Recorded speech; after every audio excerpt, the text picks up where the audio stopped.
Today we're going to be making chicken fajitas. We have these skinless, boneless chicken breasts in the store, which are perfect for making chicken fajitas. This recipe can also be used for making beef fajitas, and we have that pre-sliced in the store, so you don't even have to slice anything. That makes it really, really fast and simple. But I'll go through the steps so you know how to slice up your meat and make the chicken or beef fajitas. The most important thing for making chicken fajitas from the skinless, boneless breast is a sharp knife. That's the most important thing in making your chicken fajitas. And I'm going to get started slicing up the chicken for the fajita meat. And one more thing, I have 2 different seasoning recipes that I will have attached below. The different seasoning recipes are just kind of personal preference. So pick which one you like and have fun with this recipe.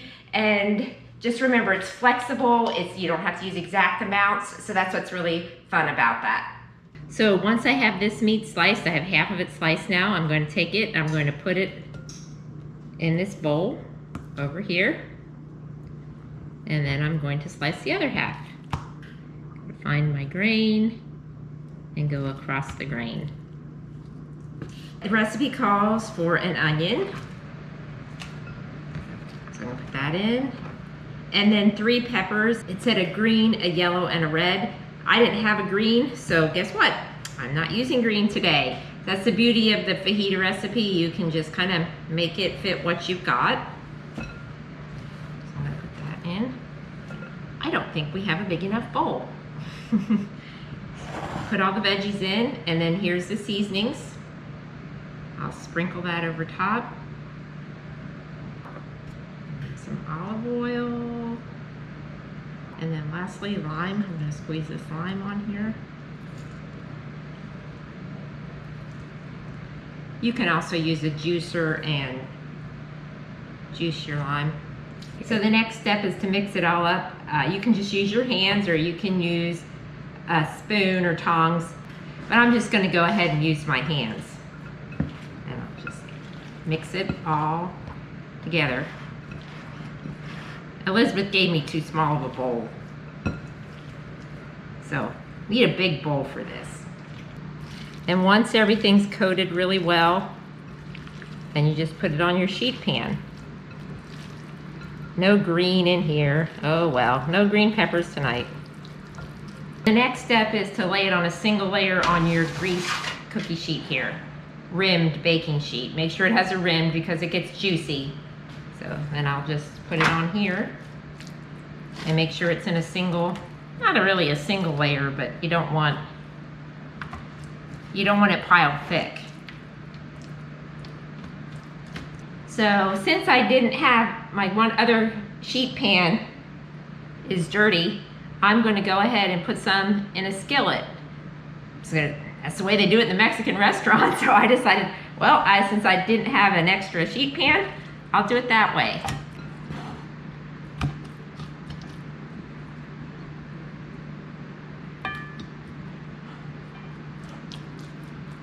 There we go. Time to put these in the oven. I'm going to put them in at 425 for 15 to 20 minutes. I'll check it at 15 and then we will see how they are. Main thing is veggies are kind of starting to get tender and the chicken's done.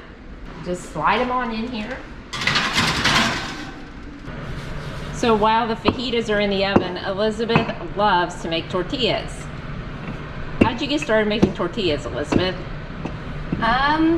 One day I just decided, I was like, I'm gonna try making tortillas, and so I did, and they were okay. And then I went to Mexico and ate some tortillas down there, and I loved how perfect they were, so thin, and I just love that. So I like to make really thin tortillas, and since going there I've just kind of worked on it and gotten the recipe I wanted, and I'm happy with them so far. So she is an expert with the rolling pin. I do not really care for working with the rolling pin. She is really good at it. I can see the counter through it, so I'm going to take it and lay it on a very hot griddle and it takes only a few seconds to cook after that. So you'll see bubbles starting to form.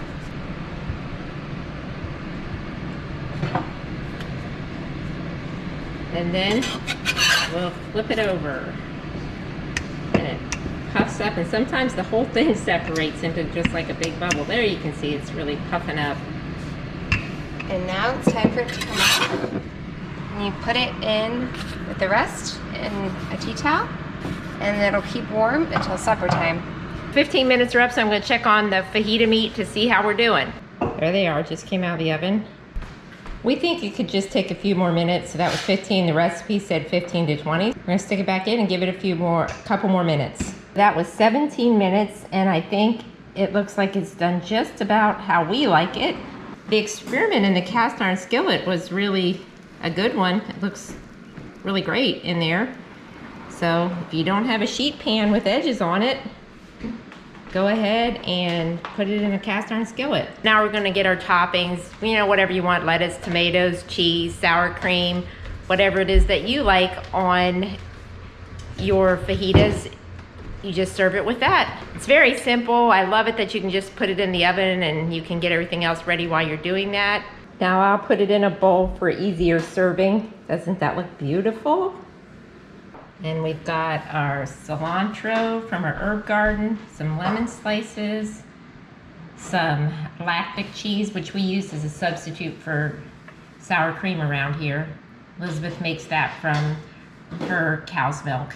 Got some lettuce and some here's some homemade salsa. And of course those wonderful tortillas that Elizabeth makes. Can't forget the fresh mozzarella cheese she also made from Magnolia's milk.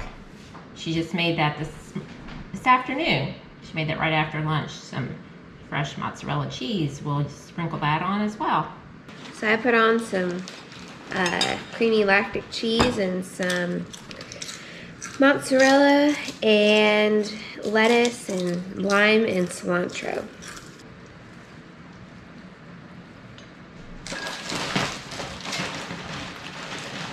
That's good.